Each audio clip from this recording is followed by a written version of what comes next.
Hello friend, আবারও চলে এসেছি একটা মিনি ব্লগ নিয়ে। আজকের মিনি ব্লগটা হচ্ছে রেসিপি নিয়ে।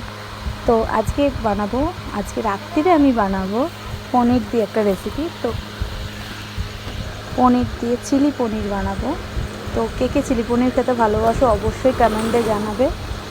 তো এই দেখো, পনিরগুলোকে ছোটো ছোটো টুকরো করে কর্নফ্লাওয়ার আর লঙ্কার গুঁড়ো দিয়ে মেখে নিয়েছিলাম। আর এইদিকে ক্যাপসিকাম, পেঁয়াজ আর কাঁচা লঙ্কা কেটে নিয়েছিলাম। ক্যাপসিকাম আর পেঁয়াজটা ডুমো করে কেটে নিয়েছিলাম। আর এইদিকে soya sauce, chili sauce, tomato sauce আর হালকা একটু ভিনিগার রেখে দিয়েছিলাম তো গ্রেভিটা করার জন্যে। আর এদিকে কুচিয়ে নিয়েছিলাম একটু রসুন, কারণ গ্রেভিটার মধ্যে দিতে হবে।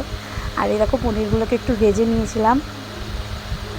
আর এদিকে এবার রসুন দিয়ে তেলের মধ্যে, তার মধ্যে পেঁয়াজ আর ক্যাপসিকাম দিয়ে বানিয়ে ফেললাম চিলি পনির। তো দেখো কত সুন্দর দেখতে হয়েছে চিলি পনিরটা। তো আমার ভিডিওটা ভালো লাগলে অবশ্যই লাইক, কমেন্ট, শেয়ার করবে। আর যারা আমার চ্যানেলের নতুন বন্ধু আছে তার চ্যানেলটাকে অবশ্যই ফলো করে দেবে এবং সাবস্ক্রাইবার করে দেবে। তো টাটা।